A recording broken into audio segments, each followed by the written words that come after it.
Hello दोस्तों, स्वागत है आपका अपने चैनल हिंदी निधि में।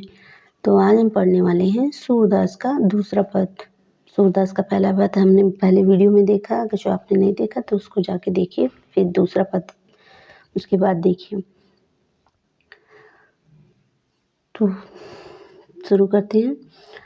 मन की मन ही मांझ रही, मन की मन ही मांझ रही, कहिए जाए कौन पैओ धो, कहिए जाए कौन पैओ धो, नाही परत कही, मन की मन ही मांझ रही।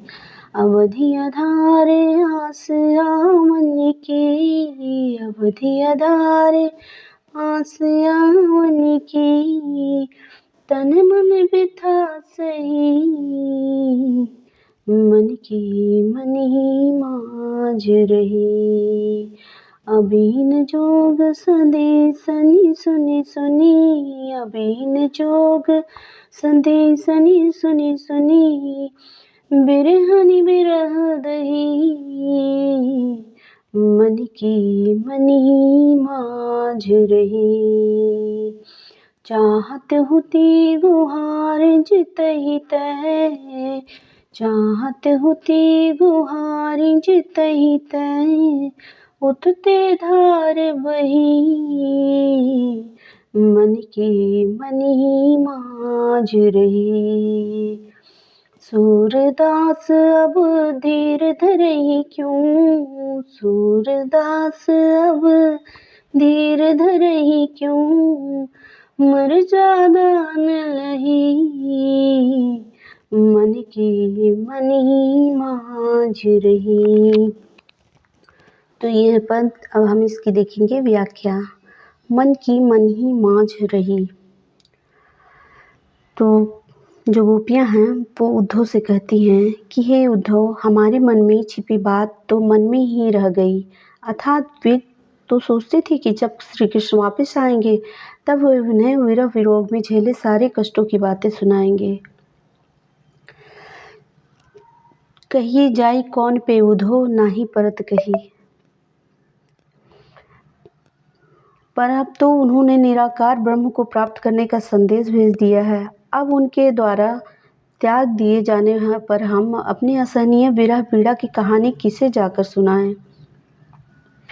अब तो हमसे यह और अधिक कही भी नहीं जाती। ना उद्धव ना ही परत कही, कही जाए कौन पे उद्धव ना ही परत कही, कि यह पीड़ा तो हमसे अब कही भी नहीं जा रही है इससे ज़्यादा। अवधि आधार आस आमन की, तन मन बिथा सही। अब तो हम से यह और अधिक कही भी नहीं जाती। अब तक हम उनके वापस लौटने की अवधि के सहारे अपने तन और मन से इस विरह पीड़ा को सहती आ रही थी, कि हम अभी तक सोच रहे थे कि अभी वापस लौटने का उनका एक टाइम है कि वो आएंगे, लेकिन वो अब तो वह अवधि भी ख़त्म हो रहा है। तो इससे हम क्या कहते हैं कि अपनी विरह पीड़ा अब हम किसी सह रहे थे, इसी आने के उनकी प्रत्याशा में हम ये पीड़ा सह रहे थे। लेकिन अब हम क्या करें, अब हम कितना इसको सहें और किससे कहें। अबीन जोग संदेशन सुन सुन बिरहन बिरह दही। अब तो इन योग के संदेशों को सुनकर हम बिरहनिया वियोग में जलने लगी हैं।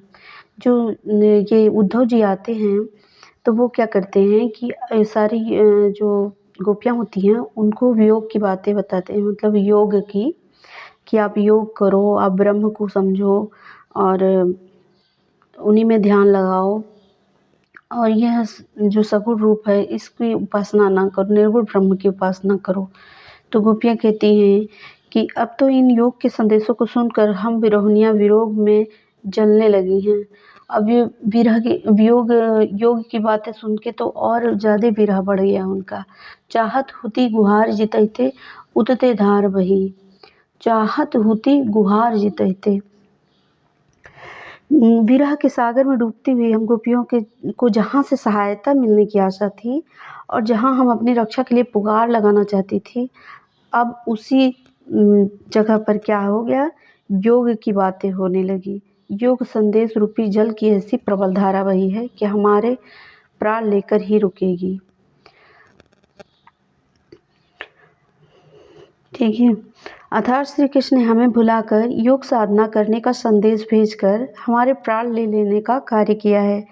हे उद्धव, तुम्हें बताओ कि अब हम धैर्य धारण कैसे करें। जैसे कहते हैं सूरदास, अब धीर धरे ही क्यों, मर्यादा न नहीं, कि अब आप ही बता दीजिए उद्धव कि अब हम धैर्य धारण कैसे करें।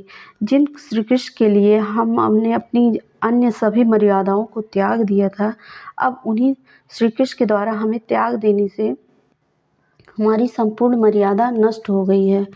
अब हम किसके सहारे जिए और कैसे रहें। तो और ऐसे ही पदों की व्याख्या सुनने के लिए हमारे चैनल को सब्सक्राइब करें, लाइक करें एंड शेयर करें। धन्यवाद।